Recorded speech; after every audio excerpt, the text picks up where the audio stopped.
Okay.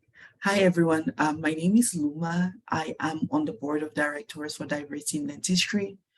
But this year, I am in charge of programming. And after spending some time doing the mentor-mentee matching, because one of the main things we do in Diversity in Dentistry, we ensure that we can find a mentor for each pre-dental student, and we're trying to go as far back as middle school and as far ahead as like early in your career to make sure you have like one-on-one person to work with you.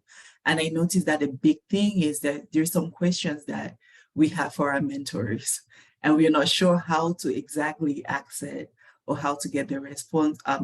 One response is not always enough. That's why I thought it would be a great idea to be able to have a forum where we can, just as mentees, share ideas, learn from each other. And I am beyond grateful and thankful to ASDA District 3 that has come through for us in a big way. ASDA District 3 has volunteered their members to be able to join us on these webinars to talk about things that concern us as pre-dentals, as dental students, and everything in between. So without further ado, I would like to introduce the members of ASDA District 3 that are with us. I have Alexis, if you could just wave. Alexis, Shivani, and Stella. And please, if I mispronounce your name, please correct me. Just one moment, please. It had to happen at this time. And from Dr. Laila, I think her audio is not coming through, and she says thank you all for joining. So thank you so much. So without further ado, I will let you all choose. For me, I am part of the boards. I'm in charge of programming. I'm a D1 at Texas Tech El Paso. We are the second class of the school. So if each of you can go ahead and introduce yourself, or should I pick? Okay, I'll pick. I see Shivani first. Shivani, if you could please introduce yourself and tell us a little bit about yourself. Yeah, so my name is Shivani. I am currently a D2, about to be a D3, which is crazy, at the University of Pennsylvania. I'm from Virginia, and I went to Virginia Tech for undergrad, along with Alexis, who's on our panel today. And I am currently the pre-dental chair for District 3 ASDA, as well as Penn ASDA. So if you've been to any District 3 pre-dental events, I've probably been the one running it. And if you're interested in joining any more of those events, I'm at the end of my term, but you can still reach out and I can contact you with those resources. Thank you so much. Thank you so much. How about you, Stella? Hi, my name's Stella. I'm a D2 at Penn with Shivani, also about to be a D3. I'm originally from Seattle. I went to undergrad in Chicago, and I did 2 gap years in upstate New York doing research in Parkinson's disease before going to dental school. So kind of a more non-traditional path. I've actually never been involved in ASDA before, but I think this is a great organization. I love the work you guys are doing, and I'm psyched to be here. Thank you so much. And last but not the least, Alexis. I am Alexis, and I'm a D1 at Temple. And as Shivani said, I am also from Virginia and went to undergrad at Virginia Tech. And then I also took a gap year and I worked in orthodontics. So if you have any questions about that, I'm pretty knowledgeable and happy to be here. So thank you so much. It sounds like Virginia is moving to Pennsylvania. I am also very non-traditional. I came back to school after 15 years, and now 81. And one of the filling the application to me was straightforward because it asks you the question and I have to enter an answer. It tells you what is this and you answer. I was a physics major in Wisconsin, so I like direct, like let me know what you want and I'll tell you. But a challenging part, or the part that I struggled with a lot, was a personal statement. So to get it started, to me, it gives that holistic approach. It is like everything that is not asking the question, how do I tell it about myself? So I'll open it up because for our attendees, if you have any question, please put it in the chat. If you do not want it for everybody, please, you can like private it. You can like put a private message to me and I'll read it out. But while we get to that, I will ask the questions that I wish someone had been able to answer for me when I was trying to come up with my personal statement. So in my example, coming back to school after 15 years, how far back do you think it is necessary to go back in crafting your personal statement? What should you pull from? Because you have to pull from something to say why you're interested in dental school. So in your opinion and experience, how far back did you go? How far back do you think is necessary? I'll leave it up to you all to decide how to go. I can go first. I feel like I have a pretty easy answer because I didn't realize that I was interested in dentistry until like the end of my third year in college. So compared to a lot of other people, I was pretty far behind. And so I really only had like my gap years to talk about for here's the reasons that I'm interested and here's the things that I've done to show it. But I thought that that was totally sufficient. I think it comes down to the quality of experiences that you've had and how well you're able to articulate how those have helped prepare you and the ways in which the values that you've gained there will guide you in your career. Something I want to add is that I think because it's a personal statement, it's something that's personal to you. So truly, I think you can pick from your life experiences from when you were as small as a child up until present day. And any valuable experience that you've had, if it's something that shows your creativity or something that shows that you take initiative, even if it was something you did as a child, it's sort of reflective of the person that you are today. So you can always pull from there as well. Yeah, I agree with both Stella and Shivani. For me, I was also a little bit later when I decided dentistry. So I was like the end of my sophomore year of undergrad.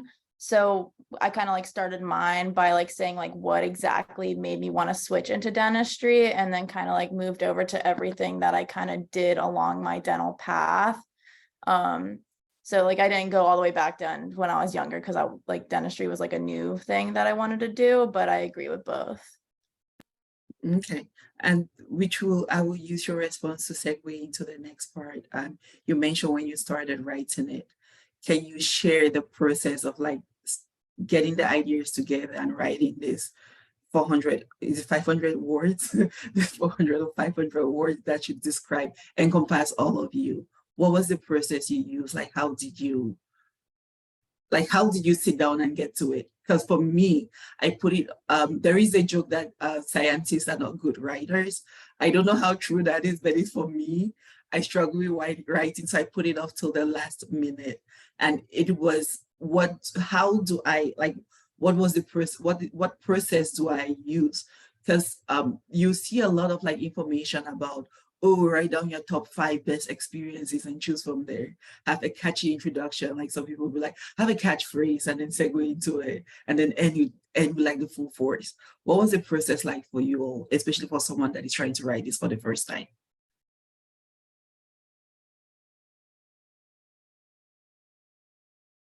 Something I will say I'm a very like type A list sort of person. And so I like to have everything really, really organized. And so something that I did that I thought was really helpful was I kind of like wrote down on index cards what I wanted to maybe sort of include in my personal statement. So whether it was like an experience I had shadowing in an office, or a story that I remember, or some kind of creative thing that I've done in my past, I wrote all of it down on index cards. And then this is like sort of, there's a method to this madness, but I just laid them all out on the table. And having kind of like a visual storyboard really helped me sort of craft the flow of my personal statement. And in terms of how I kind of started mine, I started mine off with like a story of what sort of really kind of cemented that dentistry was for me. And it was an experience I saw while shadowing, when a dentist kind of sort of bent over backwards to help a patient in a wheelchair, so she wouldn't have to be transferred to the chair, which would have made her uncomfortable. And so he jokingly called it 8-handed dentistry. And so I started off my personal statement with, I think the like exact words was, an octopus with a dental degree. That's not exactly what 8-handed dentistry means. It was something along those lines. So really it could be something as silly as that, or as meaningful to you as you want it to be. I don't think there's any like clear cookie cut way to be attention grabbing. It can be something that's really personal to you, or it can be something that's like gimmicky like that. Thank you. I completely agree with what Shivani said. My recommendation would be to start early. I know it's a really painful process, especially because it's such a blank slate and you're like, what do I even say? I think I started mine in November when I was submitting in like July, and it's just like rewrite and rewrite and rewrite and add stuff to it and take away stuff that doesn't add to what you're trying to say. Like, you really have a very small space to communicate who you are as a person. And so every word counts, and it's a lot of pressure, but it's also a great opportunity for you to showcase who you are and what your values are. And I would also say have as many people read it as possible. And that also to me felt very painful because like I am not the most emotionally open person. And so to go to all these different people I knew, strangers and friends and colleagues, and be like, hey, can you read this and give me feedback on whether this is compelling to you? It's like, it's so awkward, but it will help you more than anything else because you are trying to get people who've never met you before to read this and say, I want to talk to that person. And so have as many people read it as you can, have them give you their edits. You don't have to take them, but it will give you insight into what different people from different perspectives are hearing when they read this. And then that can shape how you want to change it. I definitely agree. For me, I hate writing. Like any type of paper takes me so long to write. It's not even like it's like a last minute thing. It's just I just don't like compiling everything together. So kind of I started pretty early. It probably took me like 4 months to write my personal statement just because I was like here a little bit here and there. But kind of like how I started was just like what made me want to go into dentistry. And then I just took all the big points in my dental journey that like I thought like I would want someone to like see, or like whenever people ask me, oh, what made you want to go into dental school, just like your friends or family, like I wrote down all of those points like on a Google Doc, and then just kind of like formulated and moved them around where I saw fit in like the storyline. For me, like I just wrote it like from day one to like all the days. So it was just kind of like a chronological order of like my dentistry journey into where I ended up here. So I think that was helpful as well. Thank you And so also much for kind of going much off. for Sure, Sorry. sorry. I just wanted to make a point on what Alexis said, because I think that's a really good thing to do, especially when it comes time for interviews as well, because then you'll have like all of your experiences kind of written out, and it helps you sort of remember those things during the interview time as well. Thank you for sharing that. And I think Alexis went ahead and honed in on the having it being reviewed. In your opinion, because these people that will read your personal statement, because what I noticed with some schools, I interviewed for 8 schools, but what I noticed with some schools was there are some people that read your statement and there's some that did not. So how do you choose who is going to review it? Because somebody else could review it. Because when I wrote mine, it made sense to me. I'm like, this is what I know happened. But how do you choose who to hand it over to give you feedback? And one of you also mentioned that it's not every feedback that is required or that will be used. So how do you choose who to seek feedback from regarding your personal statement, and how do you filter out what is relevant? So for me, I think I said Dr. Lila. I think what I finally said, it was like version 6. And for like each version, I have like people that know me really well, and then people that I just know in project management, when you say high level, people I just know like high level. And I'm like, okay, after you see this, what do you think of my aspirations to be a dentist? So how did that work for you all? I can start. I was working doing research in Parkinson's disease, and my cohort at that job was basically other people my age who were aiming for professional school of some type, whether that's med school or grad school, that kind of stuff. So my coworkers, who are now some of my closest friends, I had them read it because they also were crafting personal statements for stuff. And so their feedback was really helpful. I had my mentors who were doctors at the time read it, as well as the dentist that I was shadowing consistently. I did have my parents read it, but I saved it for the end because I was like really scared they were going to see it and be like, what is this? This is terrible. And so by the time I showed it to them, it was in good enough shape that they were like, wow, this is so articulate. And I was like, it didn't start like that, I swear. But yeah, to go back to the previous question too, because I didn't really answer, but I kind of crafted mine as like 3 vignettes basically. So I started talking about an experience I had with one of my patients who had Parkinson's. And then I kind of moved into experience I had shadowing. And then I talked about like hand skills and then tied it all together at the end. And I think moving it through those 3 things and then checking with people that knew me from different contexts and being like, do each of these experiences make sense to you, even though you weren't there and you don't have knowledge of this environment, was very helpful. Thank you. Yeah, sort of going off of what Stella said, I found it really valuable to have people who weren't in dentistry read mine. So for example, one of my roommates was a communications major in college. Okay. And because of that, yeah, I know, got so lucky. So she's been writing all the long day in college. And so her insight was really, really valuable to me. And then I had another roommate who was a business major and another friend who was like a computer science major, an engineer or something like that. And so having all of their different perspectives on it really made me feel more confident about mine, because I was like, again, oh, it's someone who's not in this field who understands what I'm writing about and understands where I'm coming from and understands my passion.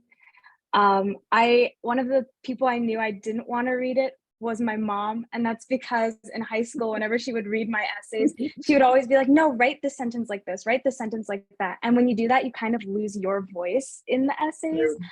And I learned that over time. And if you know people like that in your lives, but you still might want to have them read your essays, I told her to just read it for grammar and spelling.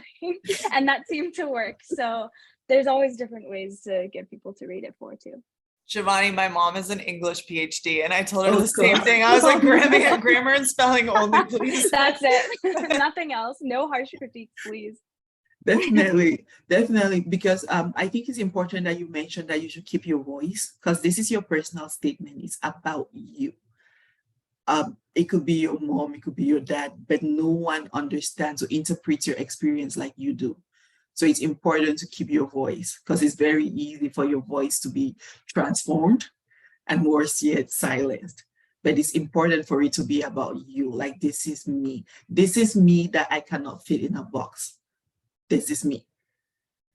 So did everyone go through that? Can I go on to the next question? Okay, so the next question, which is something Alexis brought up, you talked, no, I think Stella brought that up. You talked about including only relevant experience. It is important to include experience, but then I think like dentistry is unique in that it's like one of those things where you have to actually like merge the art and the science. Like that your class 4 is not going to turn all right if you don't have great hand skills, but you still need to pass that physiology exam, which is on Friday and I'm not ready, but I digress. But you have to merge science and art. So with something like that, how do you narrow down what is relevant? Because for me, it was like something like, I'm good at braiding hair. I know that needs fine motor skills. I make cakes. I bake, I decorate with my kids. So I know that that takes some planning and picturing what the final thing is going to look like from that flour and egg on the counter. But when you're crafting that, but that's for dental school. How do I make that applicable to dental school? In your opinion, what would be considered a relevant experience, especially for something that merges so much science with so much art? I can start. So I think it's kind of more or less like when you're going through your shadowing experiences and you're going through your dental journey before you even get to like the application process, you're going to see a lot. Like in your shadowing and stuff, and you're going to want to be able to write about everything that you see, but you have to be able to narrow down like, oh, like these patients were like great and they had great patient communication, but you have to be able to also apply that to yourself and how that helped you and your like why you want to be a dentist and how that's going to help you like in your future career, compared to just saying like what you saw that day, because they want to see how it's relevant to you, not how it's relevant to the doctor you're looking at, if that makes sense. Mhm.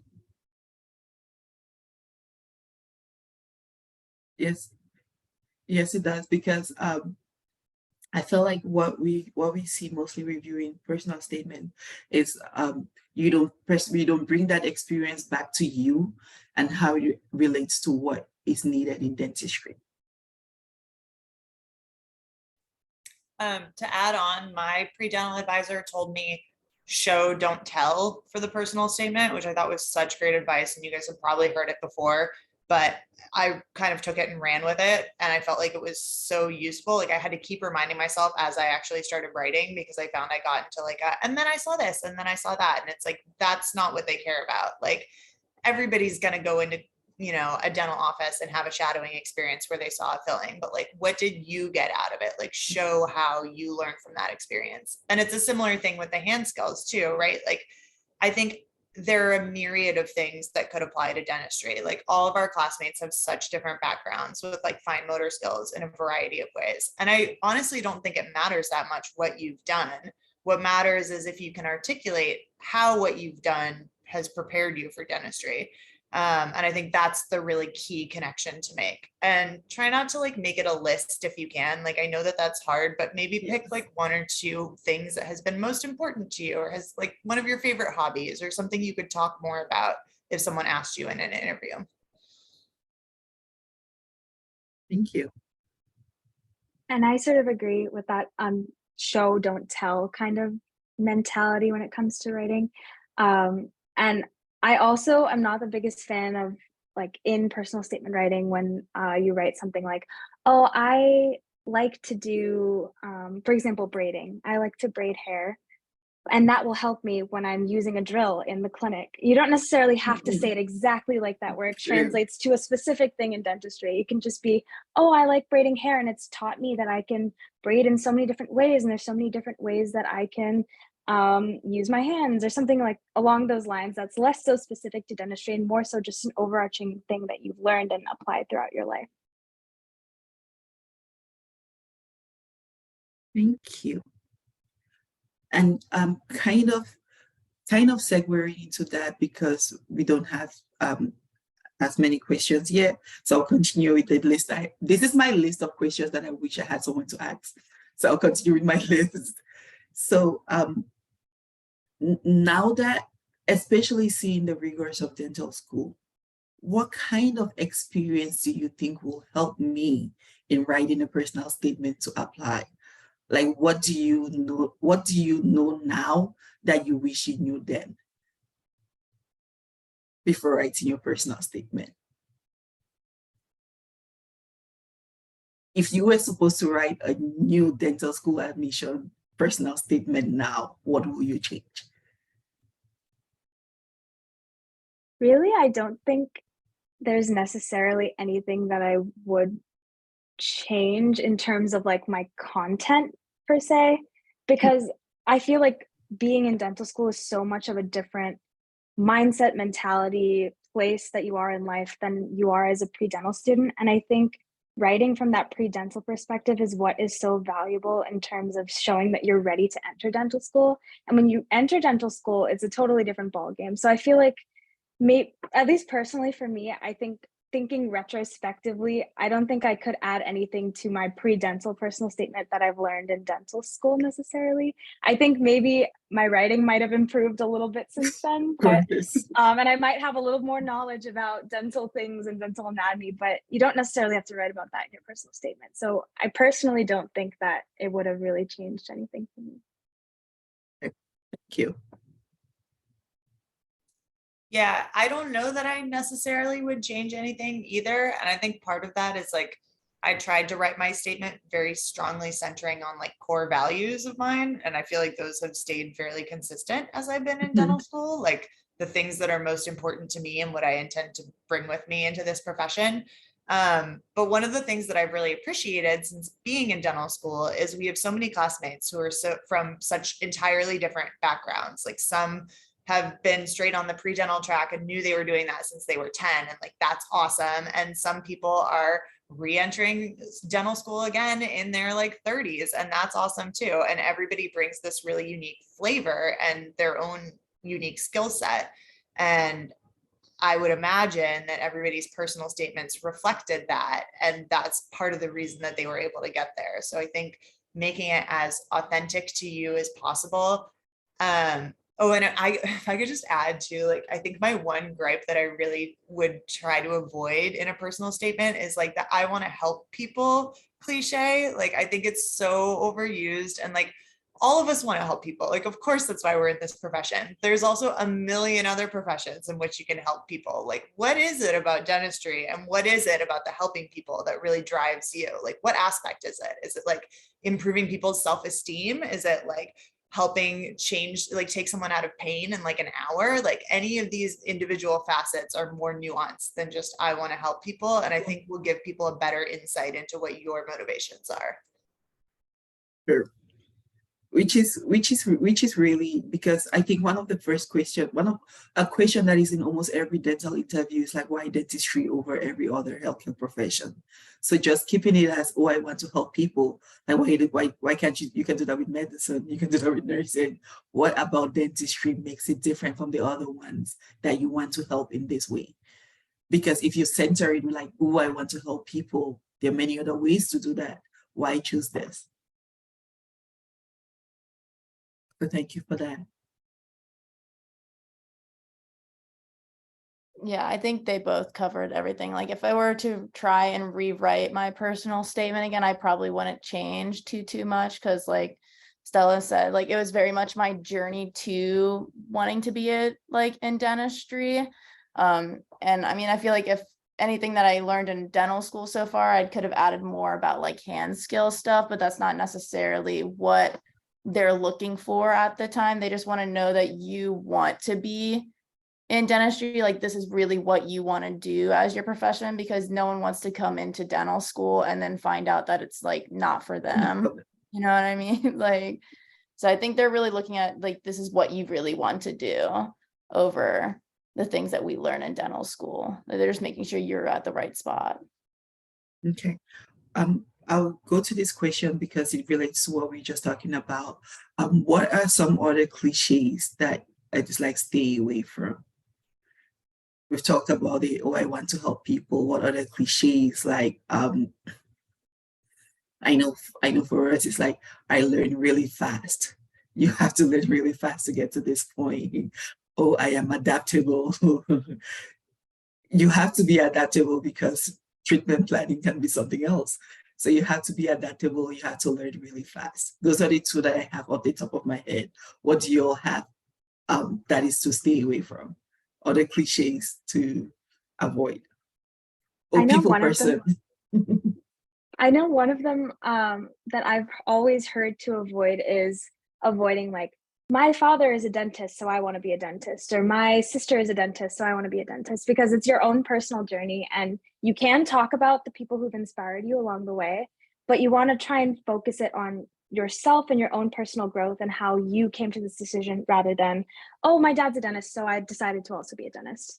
I know that one for sure. And then another one I will say is kind of just saying, oh, I like this about dentistry, I like this about dentistry, I like this about dentistry, and making sort of like a list of, these are the cool things about dentistry. I like that it's 8 to 5. I like that you schedule your own hours. Those are things that pretty much everyone already knows about the field. So you want to sort of talk about your own personal investment into dentistry. What about it sparks something in you, and what can you contribute back to it as well? Those are the two that are on the top of my head. I totally agree with what Shivani said. I have two kind of things to add. One is like, this is just a personal preference, but I don't really like an epiphany moment when it's like, oh, and as I was watching Dr. X do this, I realized, like, you know, it's okay, like everybody has a realization point, but like, you know, surely there must be something more. Like, talk about something that you did that made you realize that, or like, you know, I just think it's a little bit overdone. And then the other thing that I would caution that isn't like directly related to dentistry per se, but I have a friend who actually just got into PhD school for clinical psychology. And she had an initial version of her personal statement about why she wanted to do that, that was very centered on like issues she had with her family. Like her dad had really struggled with mental health issues. And I thought it was a really powerful personal statement. And she showed it to some of her mentors, and they were basically like, take this stuff out. Like, you know, it's good that you've had this experience and that's helped inform you, but you don't necessarily want to like dump all this trauma on the people that are reading your statement. So I would just caution, like maybe you have had some sort of like family experience or personal experience that has led you to this realization. But if it is something that has to do with like mental health or a death in the family or anything like that, I would just be really, really cautious with how you phrase that and how much time you focus on it.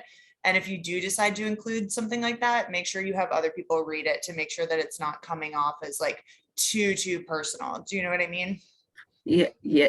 For that, like there is like a very thin line in being vulnerable and kind of onboarding on people that you don't need to onboarding on.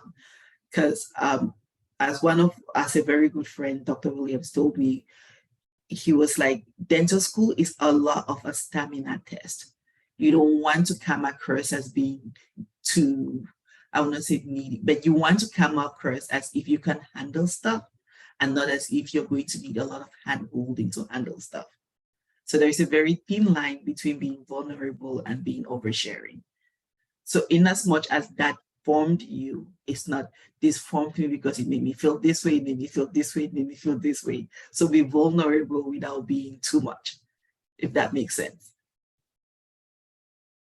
But those are all the but that including being like, oh, I'm very much of a people person.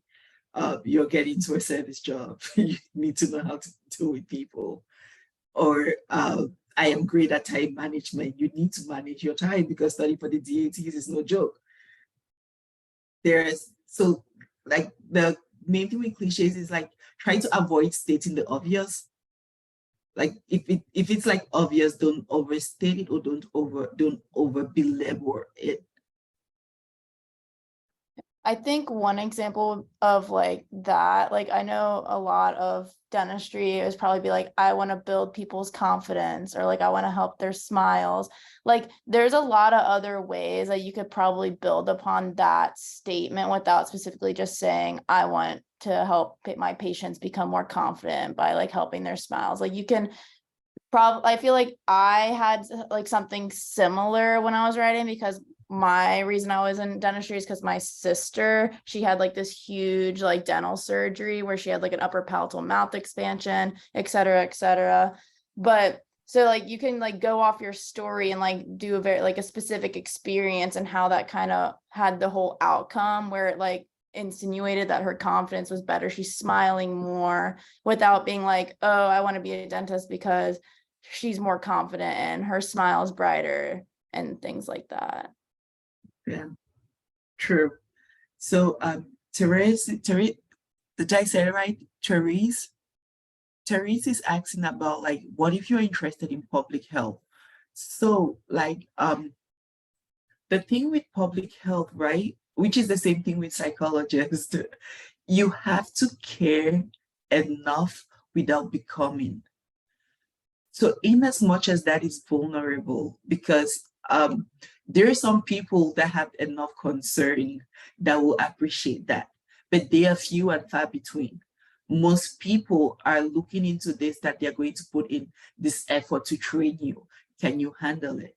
So as much as you want to show your vulnerability, you have to also show that you can handle it. So that, I think that is where that line comes. Am I vulnerable and can I handle it? I'm not saying that you should be like paper cutter, like inhuman, this does not faze me. Show that it phases you, show your humanity without showing some sort of dependency. Will you all agree with that? Yeah, absolutely. Okay, and Rosina is asking about if we give feedback on personal statements. So that is something that Diversity in Dentistry is working on implementing. At this point, we have very limited people that are willing to review the personal statements. So I will put in the email where you can send the personal statement to, and someone from Diversity in Dentistry will review it and get back to you. But do understand that especially for us students and practicing dentists, it takes a lot of commitment to take time off to volunteer.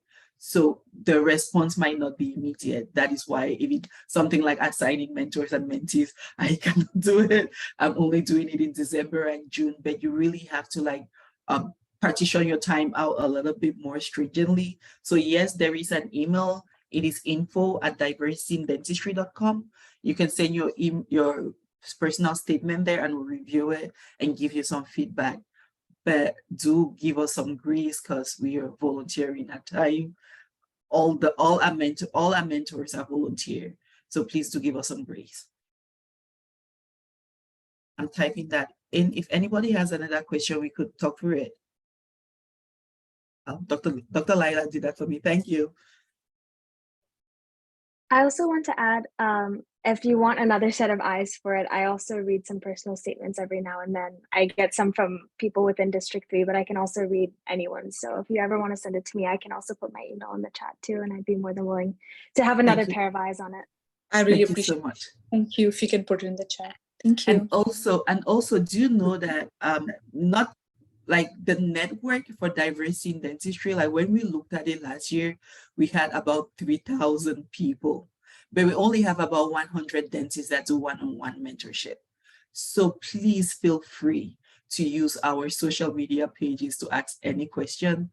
For instance, I shared last time, like when I decided to come back to school and do dentistry, I went on a Facebook page and I'm like, my name is Des. I want to get back into dentistry. I don't know where to start. And several people emailed me. They're like, call this person, tell them you want to shadow, call this person. And even on so like whatever you're uncomfortable with or you don't have that direct contact with, please use any network you can find. Like the worst thing that can happen is that you get bad advice or someone tells you no. Or the best thing that can happen is that you do get good advice and it helps you out. So on Facebook, on Instagram, we're even on Twitter and LinkedIn. If you are like, can I please have someone review my personal statement? A dentist that does not do one-on-one mentorship can actually be like, send it to me, I can review it. So please do take advantage of that. And I saw another question that I am missing. Do you guys help me? Okay, I think I've answered all of that. Is there any other question or should I continue with the questions I had? Because I still have you all for 15 minutes and my questions are many. Does anyone have any other question or should I continue? I think somebody asked, how do you know when you're done writing it? Yeah, and you are very much allowed to unmute and ask. This is for us, by us, to understand what it is we need to do. So please feel free, Samantha, to unmute and ask. How do you know when you're done with your personal statement? For me, I knew I was done when I read it through, and it was like a one-page thing that expressed everything that I wanted to tell that was not on the question and answers. So for me, it was when it was like a good representation of what I am about. So I don't know about the other panelists. What was the point for you when you knew you were done? I think for me, the point when I knew that I was done was when I realized that all the things I was tweaking were just the little tiny things that I was nitpicking, or if I was giving it to someone else, it was just little nitpicky things. And then I was like, okay, maybe I'm getting to the point where I need to stop just looking at it over and over again. Yes. Yeah, I was in a very similar boat as Shivani. I also had like a final meeting with my pre-dental advisor, who was like one of the harshest, strictest people you'll ever meet, but like so nice deep down. And she like ripped it apart multiple times before, and she reads it and she starts off going like, oh, you started with a quote, like I don't know if I would do that. And I was like, oh God. And then we got to the end of it and she's like, I think this is good, I think you're ready. And I was like, oh my God, like that's the highest compliment I was gonna get from her. And I was like, all right, it's good. I think for me, it was like when I was like rewriting the same sentence over and over again. It's like, maybe it'll sound better if I write it this way. And it's like, it's literally the same thing. Like, maybe I'm done. Like, Yes, definitely. And what is not recommended is knowing you're done when it is due tomorrow. So get it done with enough time where you can get like all the feedback you need. And as everyone has shared, like when it is like a good representation of what you want to express, that way you know you're done. But I just want to emphasize, everyone has their own recipe. Everyone has what works for them. So as we talked about in our goal setting workshop and like choosing what works for you, understand the story that you want to tell. The feedback should not replace your story. So be true to your story where whatever anybody is adding, it's adding to what you want to express. Because speaking for myself, like it's really hard to explain why you're wanting to leave a job and come back to school when the last time you were in school was in 2005. Everybody has an idea of like the reason I should have used, but I use what worked for me. And as much as it matters, when you meet that interviewer that has only read your personal statement, you need to be able to stand by it. It has to be as authentic as possible. It doesn't have, because if you make up stuff, if you have it like so rehearsed, if you've had one of those writing services write it for you, you need that when someone looks at your personal statement and talks to you is the same person. Don't have it so far off that it doesn't feel like it's the same person. And I guess Mina is asking how long was the timeline? Oh, for me, it was a very long time. I'm sure. It was a very long time because there was so much that I thought was relevant till I realized that it had to be just relevant to dentistry. But I cannot say take 3 months. I will say take as much time as it gets for you to tell your story the best way. But do start early. It's better to have your personal statement done in February when application starts in May than to be aiming to finish by May when it's due in May. Do any of you have any other insights? I just have a quick question. Sure. Okay. So like I'm gathering what everyone's saying. So like I guess it's kind of like just like a general like checklist, I guess, of what should be like included. So let's say you start with it like a story, something attention grabbing. Then would you like, I guessing you mentioned like what you learned from that experience. And then would you just say like why you want to be a dentist and then like how you would be a great dentist from that experience and then just like have a conclusion? Or is there anything like key things that should be included? Should it just be like one experience? Because I know that Stella had mentioned that she mentioned in her personal statement her experience with a patient and then also shadowing experience. So were those two experiences like related? Is that why she mentioned two? Like, could it be choppy? Like one paragraph you talk about one experience, and the next paragraph you talk about another, or is it like a coherent story? Like, how should it read? Like, how should this be like, I guess, like written? I could answer first, just as far as my personal statement goes. My two experiences were not related.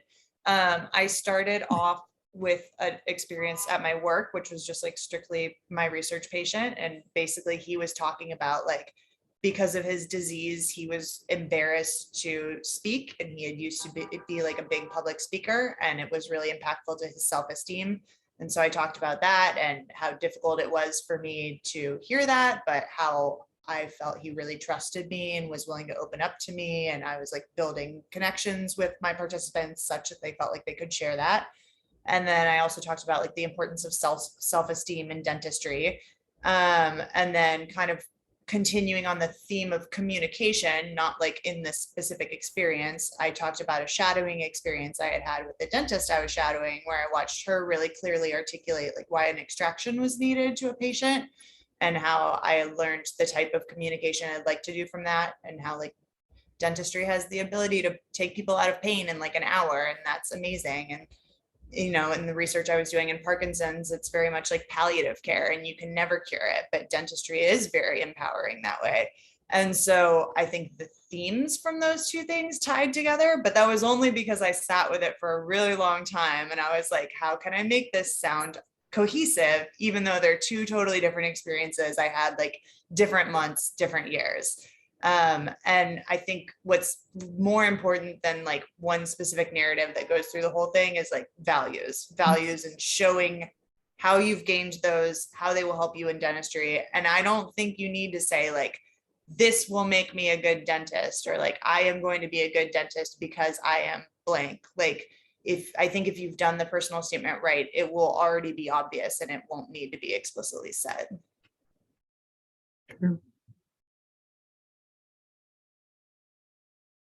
For I think me, sorry. go ahead. Go ahead, Shivani. I was gonna say for me, I don't think mine was necessarily like A, B, C, D, E. It was kind of sort of the way that I formatted it, which again is not like the one cookie cutter way to do this, because there's no one cookie cutter way to do it. It's just you telling your story. But I sort of did it as like my general timeline of how I decided I wanted to be in dentistry, what I did to learn more about the field, what I did that would help me contribute back to the field.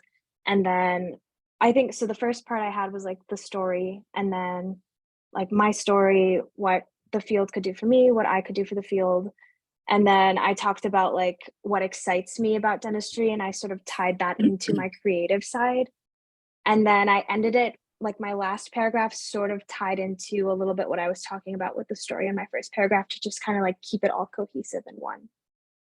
But again, I don't think there's any necessarily like a cookie cutter checklist of things. Like, you just want to show them that you're excited about this field and that you've taken the necessary steps to understand what this field is about and understand that you do want to be in it. And I think that's enough. I think Samantha is kind of to the point where, okay, what is necessary to include and what is not, which goes to like when you, because for me, I wasn't sure how to start. So I went online, I was like, okay, how to write a personal statement.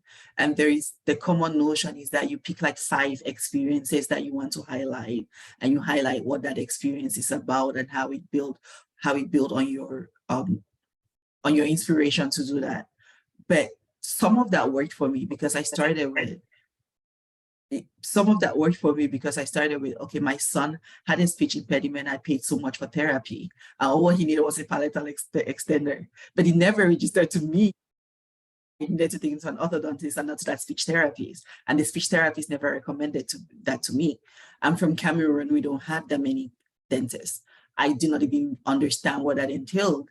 And then by some stroke of luck, since I do some volunteer stuff, I found myself at the community dental care in Garland. And it was like, okay, so these barriers to access to care that is very common in Cameroon is existing right here in my neighborhood in Dallas. And so it was like experiences like that. I worked as a project management manager for Quest Diagnostics for the past 8 years. And I was like, okay, with that, it is important to interact with people. It keeps changing. One day is never the same. And that is how I realized that I can interact with the myriad of people that have to do with dentistry. So just make the experience, whatever it is, relevant to why it is what you want to do. As Shivani mentioned, you pick from those things, but tie it back to this is what makes me want to do this. Does that make sense?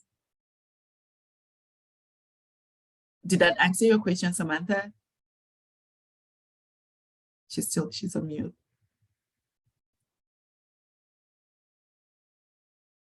You're welcome. Okay, I thought I saw something else.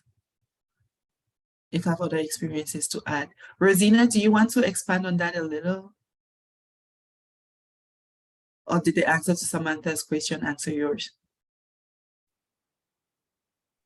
Yeah, for example, I have the experience of working as a volunteer in the early childhood education center at my religious prayer place, where actually I went and did the training, and I've been teaching for over almost like 4 years. So something like that. And then I was at one time, a couple of years ago, was really into makeup. So I went and did the certification course for makeup. So all these like different things. And I have a real like passion for cooking, and I do cook for my husband's restaurants on my days off. So I mean, all these things, like how should I like all get them together and show that I do have that manual dexterity, you know, that can just tie with dentistry? Or like, what do you recommend on that?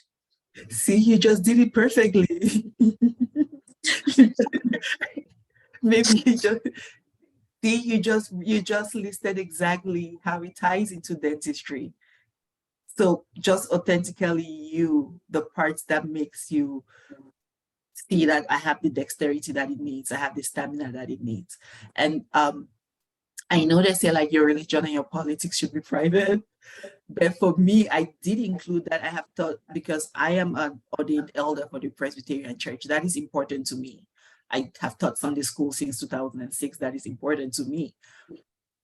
Whatever is important that is part of who you are, find a way to include it, because in this field, you're going to have to learn how you're going to be able to teach, because how do you give your oral health instructions? You have to teach people. You're going to have to use your hands, because every day you're using your hands, you need that manual dexterity. You're going to have to know how, like being able to do makeup. That is an important skill to have, because that tooth, you have to match that color for that tooth, and making sure it is not dry, and making sure the color matches when it's dry and when it's wet. Just like little things like that, that you probably think has no correlation, so long as you bring it back to what makes you passionate about it. I am passionate about mixing colors, which is something that will be applicable to dentistry. Just as you put it, that is how it works. But I just don't know how to put all of these things in 400, you know, like. I know, because as someone mentioned, like if you have put it someplace else in the application, do not use up your words. For me, that was my mentality going into it. If I have added it in my experiences, in my volunteer, I am not using up my relevant real estate in my personal statement to highlight that, Right. because they have someplace else to go say it. So do not try to make the personal statement a compression of everything else that you've written. Make this, whatever is not on that application, this is the extra, this is me. If I could just add too, I like fully agree with what you said. And you're also going to have supplemental essays that you write. So you are actually to your detriment if you try to put everything into the personal statement, because it's going to come off kind of jumpy. And also then you will have run out of stuff for all the other essays you have to do. So, you know, try to pull out the most important experiences that like shape who you are and why you want to be in dentistry. And then the stuff that you're like, you know, this is important to me, but maybe not so important it goes in here. You will have opportunities to write about that. Okay, like a CV. Yeah, or like individual schools will have additional prompts. Like they might ask you a question about diversity, or like name another experience that you've done that's important to you, and you'll have other opportunities in which you can expand on those things. So it won't sound redundant at that time. Yes. Isn't there also a section on the ADSAS application now that has specifically for like, please talk about your hand skills and any experiences you have that will help you in this field? I'm pretty sure there's a separate little box for that. Yes, there is a separate little box for that, but I think it's only like 600 characters. Yeah, so if you want, you could use that up too. And then to add to Stella's point, they're also going to have interviews in the future too. And you can talk about your experiences there. I know I talked about like origami during one of my interviews. I think I talked about singing karaoke in the car during one of mine. So you can save some of the things too for that part. And we do have a webinar as well coming up that is like just tips and tricks on being like authentically you during the interview. Because yeah. So the personal statement is like a big hurdle that I feel like once you complete that, like even if it's before or after you complete your application, once you complete that, you feel like, okay, I'm ready to submit. But then for me, it was like a lot of hesitation because I did not have that completed. So I had a lot of hesitation because I thought that's why we did this first. But we're also going to have another session on like how to be yourself during the interview, because for some reason, like you can tell, especially sitting on admission, or especially like having like those lunch and learn with the students, you can tell who is the same as your personal statement and who made this up. And it's important to be authentic. But we'll have another session regarding interview tips, or I think the next one is like getting your application together. I know there is a struggle with getting like personal statements. So we'll have like some templates on that and how to go about getting that personal statement and getting everything together. If you do need those templates, do let me know. I can send it out for you to see like how to act that personal statement. Because for me, I graduated in 2005, and then I had to go back and take prerequisite classes. I was taking biology 1, chemistry 1 with 100 other people. There was not really that opportunity to build that relationship with your teachers to get personal statements. So how do you go about asking that when you do not have the chance to build that relationship? How do you, if your school is using a committee letter, how do you go about that? Or even just something basic as something which is what one of the things that Diversity in Dentistry is working towards, getting that dentist letter. I know people that have not applied because they could not get that dentist letter. So just like getting everything ready for that application, we have another session on that. But I'm just worried because we had the 1 hour mark. I don't want to take too much of your time if you don't want to. So if you want to stay on and have a longer conversation, I could add the time. I will go ahead and stop the recording for this personal statement workshop. Thank you all so much. But if you have any other questions, I can stay a little bit longer just to go through that, because I would not like for us to have any other questions after this. Can I add my email on there so you can send me that